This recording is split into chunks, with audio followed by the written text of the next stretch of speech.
So you got to deal with reality. When you start talking about, well, kumbaya and we all black and everybody's anti-black, I'm not worried about everybody. We're talking about America. We're saying we have a separate lineage, we have a separate identity, a separate history. These claims are all factually true, and we're not going to have somebody from Cameroon coming over pretending to be one of us. That's totally illogical. It's disrespectful to my ancestors, and truth be told, them's fighting words. Might have to drop a dime on them niggas. For sure. You know what I'm saying? You gotta stop it. I don't like that shit. For sure, bro. I don't like that shit. But it's due in Jamaica, it's due in Haiti, it's due everywhere. So we just got to get on code instead of I'm Black American and you West Indian American and you this and I'm that. We got to get on code, and that'll solve the whole issue. But they not on code. No, well, that's the problem. They're not, because like I said, I'm gonna keep it real with you. I didn't know what the FBA. I learned all of this stuff basically COVID. After COVID, I didn't know what the FBA was. I didn't know till Queen Elizabeth died what they did over there to the Africans and to the Indians and all of. So people just need to solve all of these debates with the guy, because with the guy from Florida, what's his name, Bryman, whatever his name is, Bryson, that's running for governor down there. The people like him. He ain't from Florida too. He's from Brooklyn. That's why I'm from Brooklyn too. But I'm saying I know a little bit about him. I don't like him. I don't like what he stands for. I don't wish no bad on him. I wish him the best. But my point is, it's the people like him. They just got to get on code that is worldwide. Forget about FBA. Forget about Jamaican. Forget about Trinidadian. Forget about anything. It's just across the world. Once they get on code with that, it's not even a debate. Say that, look what they did to their people there. I didn't know nothing about Argentina trying to exterminate the blacks in Dominican Republic during the 40s. They tried to whiten the country. They were killing the Haitian people or anybody that was Dominican that looked Haitian. So if you know your history, the way I'm learning, because I'm not a historian, this wouldn't even be a discussion. Right. It's almost like, let me just say this. There was debates when COVID came out, where there was a lot of people that were anti-vaxxers. And how I stopped the debates with the blacks, look what they did to us during the Tuskegee experiment. So if you for the virus, I'm with you, and I understand. If you're against it, you don't even have to explain. It has to be that kind of mindset. If they listen to me, I could solve this whole debate in one sentence. Everybody got to get on code. We were violated because of anti-blackness, anti-African, or whatever you want to call it, across the world. And we got to get on code. Is reparations due worldwide? And once they say that, it's not even a debate. So check this out, though. On my channel, I kind of want to expose the people that since 1971, I did a video and showed since 1971, they've been had relations with Africa. Like pretty much we've been sending money to Africa. We've been kind of, having a lot of operations done. I don't know if you know about Bill Gates or a lot of people, but a lot of money gets funded to Africa, and it's so controlled already. So my point is, it's like us asking people who've been snitches and told on people to stay on code. It's like it's hard to tell somebody who done told on 30 people and they already mindset messed up to be like, hey man, you got to get on code. It's like they're already brainwashed to be off code. So we so friendly, we be like, yeah, we can get them on, but we don't understand that these people done programmed these people to be a direct enemy to the system of what we trying to build. Understood. Agreed. You get what I'm saying? Yeah, but it's almost like, but my only problem with FBAs is like, for example, one of my favorite non-FBAs probably in this whole planet is a woman named Amanda Seals. She's not the FBA, but that lady is more on code probably than I am because of the way she thinks. And it's just a mindset that needs to be changed. But if you want to go through history, I heard Malcolm X, for example, wasn't an FBA. I met his daughter. I met his daughter this summer and actually had a conversation with her because they named the train station after him, 110th Street. You could do your research if you don't believe me. The governor signed it and everything. And technically speaking, he's not even an FBA as far back as like my family, but he was on code. So everybody just got to get on code, and once they get on code, it wouldn't even be a discussion. It has to be a unified mindset. Listen, those people were violated in Jamaica. Those people their land was stolen from them in Haiti. Those people were violated in America, South Africa. You just got to get on code like that. It shouldn't even be. I don't even understand why it's a debate. If you know your history, it's a debate because not everybody is got that bread of code of ethics on how to take care of your, how to handle your people and relations. And it's hard, bro, to get people to get on code and to know that they're on code. It's dangerous. You kind of gotta, I don't know. I mean, I just don't feel like us just saying we gotta get everybody on code. I think that they're gonna have to see the code. Like they done seen the code before with the Black Panther Party, with Malcolm X. We know what the code is. So if you're not living to the code at this point, you're choosing not to be on code. Exactly. And that's not something we can't make you be on code. It's like you either on code or you're not. Because there's some FBAs that's not on code. They in political office. They don't speak for us. They with the people that's taking money out of our pocket. So we got a clean house, bro. You know what I'm saying? It's tough, but it's like this is what's needed. We got to get to the real people that got that liberation spirit. You know what I mean? In office. Yeah, that's all I say to that. Because I don't want to go back and forth. Like sometimes people, when you disagree with people, like I go on in the daytime, there's a guy that comes on, he stays on all day, sometimes 8 hours, Chaotic Truth. He said he's an FBA, but I don't think he's an FBA, but he said he's like a conservative. And a lot of those people on his platform, and I don't speak for everybody, I'm just saying, they're like not on code with some of the things that they say. Or sometimes you have people that's brainwashed or whitewashed, however you want to say, well, that was a long time ago, but history has a lot to do with your past, has a lot to do with your future. So we're so far behind because of Jim Crow laws and stuff like that, that we need that boost. Even if it's free education, land, it don't necessarily have to be money, or just to get back on just to catch up to where we should be. That's only that, and I don't just mean that. I don't just mean that in America. I mean that just across the world, because it's like in Latin America, in South Africa, or wherever it is, there was an anti-black sentiment. So we need to. Everybody just needs to get on code with that. Stop calling each other out your name. When you disagree, cursing at me and all that other stuff. You got to be intelligent and be an intellect to be able to debate and agree to disagree. That's the problem. Yeah. You know what I'm saying? I mean, I go at it with the MAGAs all the time, because one guy said to me, who's a black person, well, what could they do that I can't do? I'm a black man. I can't be president and have 34 felonies. Right. You can, and I had to tell a black MAGA that you can't. In New York City, that new Indian mayor Mandami, he hired somebody on his team that's an ex-con, and the Jewish press or the white press, however you want to say it, is making a big issue out of it. And my response was, well, how come y'all didn't make a big issue out of a felon president?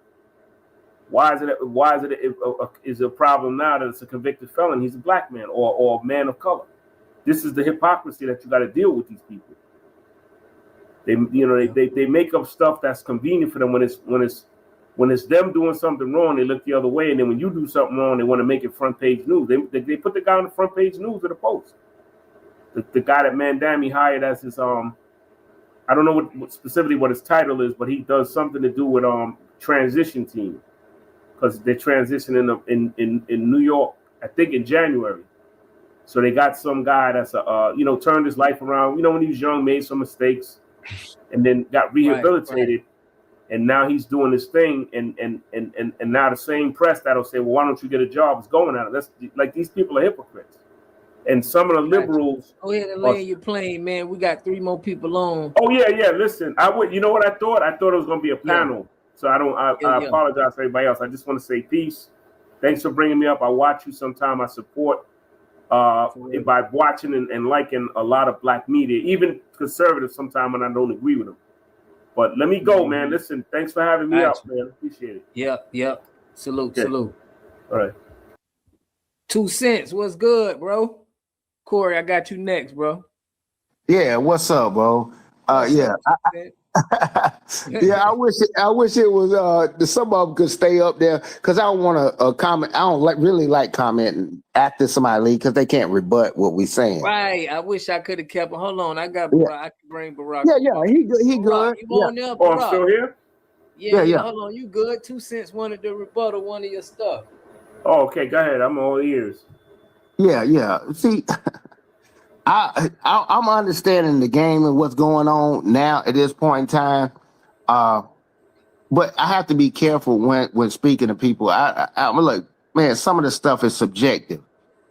And if I say something objective, that it is what it is. Because we got our own personal beliefs, our own biasness and personal feelings. And a lot of times we can get caught up on that. And, bro said Amanda Seals. I was like, and then you was talking about own code and stuff. I said, bro, look, most people can't even keep their woman on code, let alone their family. And then you talking about a nation, and you talking about a nation of people trying to. I'm like, it's not as easy as what you think. I know. So I agree. yeah. So we know it's not an easy task. But at the end of the day, when we're moving forward, it's some things you're gonna have people that's gonna get in your obstacles are always gonna be in your way. Correct. But that code stuff, and they're like, this is the reason why some people, it's subjective because it's my personal belief, but what I'm going to say, I do have some disdain for the Africans, the Haitians, the Caribbeans they saw us here getting brutalized for centuries. Tell me the time you saw them, you got a college fund or a scholarship, and that shit said from Ghana or from South Africa. They're gonna help people getting brutalized by the police over here. Man, yeah. I have some disdain and a certain taste in my mouth. No, yeah, you different than me at this point in time. So you got to understand where a lot of people coming from. No, I ain't trying to do that pan-Africanism and all that. Man, no, because I already know, bro, they watched us suffer and burn, but I promise you, they didn't know we was gonna be what we are today and was able to prosper. Ain't nobody on this planet that can tell you and tell you how they prospered objectively. I'm talking about objective. I can prove it. How we did in the United States. We're a blueprint. I know that. I know. I already know that at this point in time in my life because I hadn't seen enough. I got enough information, enough data. It's not subjective at this point. It's objective. But man, you really think I'm gonna let you spit on me, not help me? I know we were sending 30 cent, 35 cent to Africa and all this kind of stuff. And, getting our tax money and stuff like that. That did, okay, I don't care if it wasn't enough. Tell me what Africa was doing for you as an FBA. You tell me that as a foundational black, I mean, you can do what you do, but at the end of the day, why you think I'm buddy with you? When y'all left us here to suffer, and you buried us, but you didn't know we were seeds. We all prospered, and I'm gonna stop right there so he can get his comment. I don't want you to lose your train of thought. Okay, go ahead. Get one off, man. Then we got Corey Green and them men. Go ahead, get one off, Barack O'Drummer. No, what he's talking historically. I mean, we haven't had the help, but the only thing we could do is learn from what. Because I agree with everything he said. I don't disagree with anything he said. The only thing I could say is we got to learn from that and move forward, because we can't do nothing about moving back. Whatever happened yesterday, we can't do nothing. The only thing we can try to do is move forward for tomorrow, because he's right about what he said, and we need to learn from that and move across the board. I'm talking about pan-Africanism or FBAs or whatever you want to call it, Caribbean, Jamaican, African. We got to go from today, December 10th, 11th, 2025, and move forward and learn from what happened before so that it doesn't repeat itself. That's the good thing about history. you can look at it and critique it and try to move forward. You can't keep dwelling on it because there's nothing you can do about it. Yes, it is. Okay. Yeah. Hey, I know you about to. Hey, hold on. Let me before I lose that track. I know you about to bring him up, but see, no, we can. See, you can do what you did. You can't erase what you did.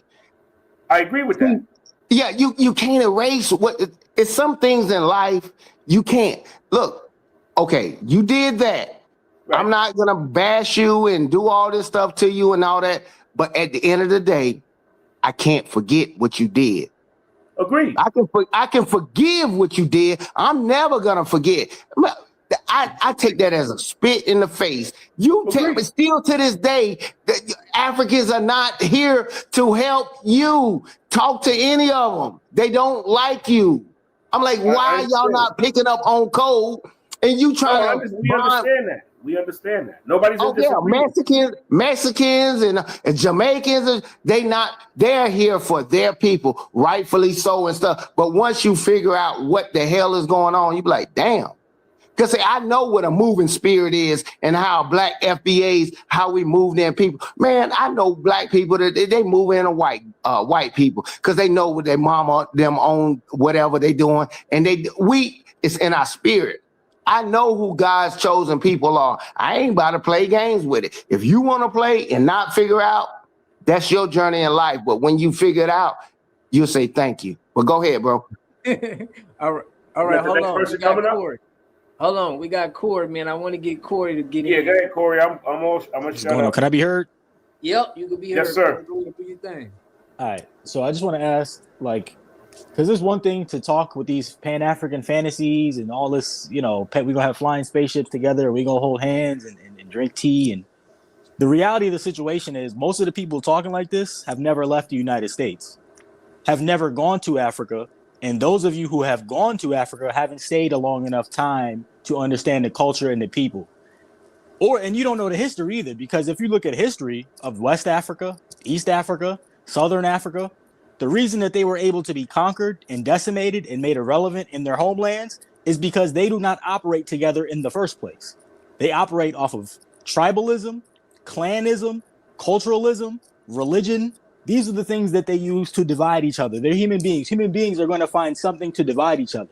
As Black Americans, since race is such a huge thing in America, it's so important in America, we developed the Pan-African mindset, right? Martin Delaney and some of these other people back in the day during the, Reconstruction era.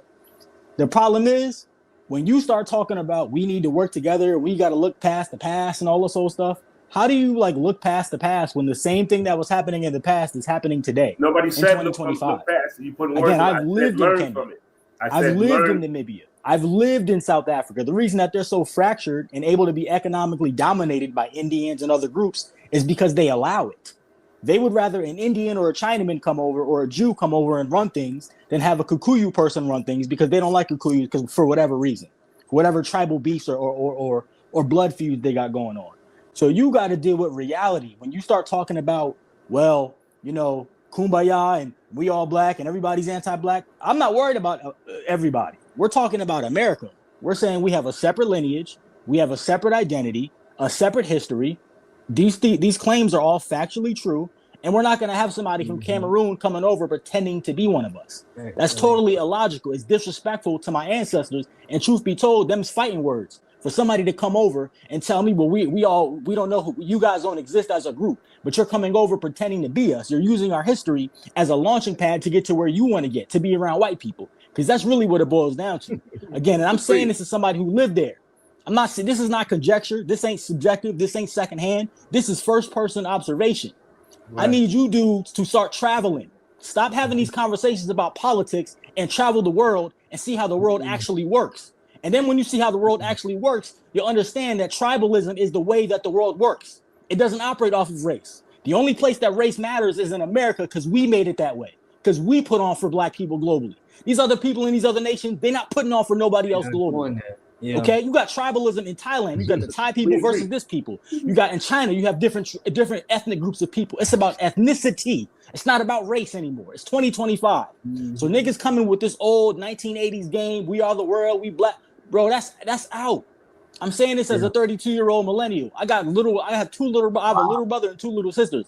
I don't want my little sisters to have to compete for jobs with Africans who just got over here who hate them because they're light skinned. That's not what we gonna do, bro. People gotta, again, I'm gonna say this and I'm gonna land my plane. See the world. Stop talking from behind the computer screen and thinking you're an expert because you read a book or an article. Go see how they operate in their homeland. And you will see that these are not people that we want around us, bro.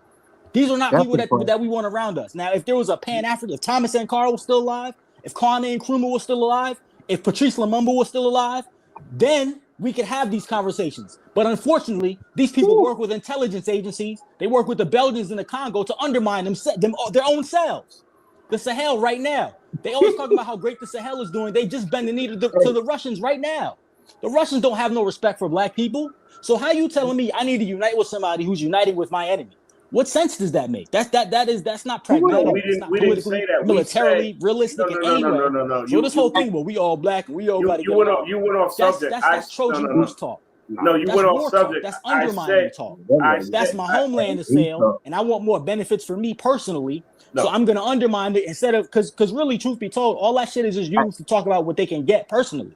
Hey, As come a back. personal Hey, person, Randy, you can say, well, I'm gonna just come to America and then I'm gonna pretend to be Black American and I'm gonna traffic off being a Black American person and I'm gonna use that leverage, that moral and political clout to put myself in a certain position as an individual. No. Because when you look at these people, these different people that even Water God was just showing in the video, they're not doing nothing for their family back home.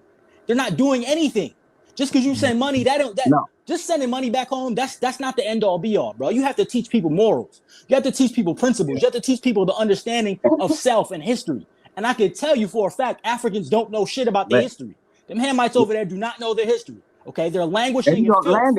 They're languishing in these third world areas. Okay, where it's just messy, paternity fraud. Everybody's having children out of wedlock. You got genocides. You got tribal wars. There's no uniting with that, bro. Stop telling people to unite with these people who are not organized. If they organize, do something for themselves, they have access to the entire landmass of their country. They control the resources. There's no reason why there's poor people in Africa. There's no excuse for it, bro. Hey, Landon, these people are colonized mentally. You go to Africa and they will tell you, they'll look you dead in your face and tell you the European brought civilization to Africa. So, hold on, bro. We get it, bro. We're in that area, the Middle East and African area, right, of the world. We're all agreed upon it. That's a fact. So how you now coming to me 2,000 years later and telling me that the white man brought civilization to Africa, and we all know that some of the first civilizations were in Africa. But you're telling me as an African person in Africa in 2025 that the European who was domesticated by Moorish people, North Africans, who was brought back to from the brink of death by Africans, you're telling me that those are the people that we supposed to unite with? They don't know their history, bro. They don't know who they are. They don't know shit. And we're not of the same lineage, spiritually, physically, mentally. Okay? And I land my plane. Just landed. Yeah. God damn, you went off subject. What I said was in their land, I said around the world, where they have been discriminated against or whatever it was, whatever they call it in their land by the Europeans, they need their own reparations over there. That's what I said. I didn't say nothing about we necessarily they need to come here and do that. I never said that. I said it's the same fight. Bro, we don't care about what they need, bro. It's not my job to put on a cake for another man and tell him how he need to move. All they need to do is stay where they're at and build up homes. Stop coming over here because that's 100 years by Arabs. And so they don't know how to move like men. They've been moving like eunuchs for the last 1,000 fucking years. And so now you're trying to get us to collaborate with them with a bunch of people who don't know what it is to be a man and stand on business. And you want us to allow it. So we got to work with them to get reparations. No, I didn't say we had to. I said if they're here. That's what we're talking about. We don't want to be here. We want to do our own thing in this land called North America. To have a community, you must have three things to have a community in it. You must have a wholly independent economic structure that can provide goods, service, products, and things for your own people, and jobs and tax bases for your own people. You should at least control 4 basic things. You should be trying to control water, food, medicine, and energy to be able to survive and compete. Here we got Mr. Pollock. He had a cornfield. He took advantage of a free water test from us, and this is what we found in this water. We found sulfur, we found hardness, and we solved these problems with an easy fix of 2 tanks. So get your free water test today. Stay blessed. Click the link below.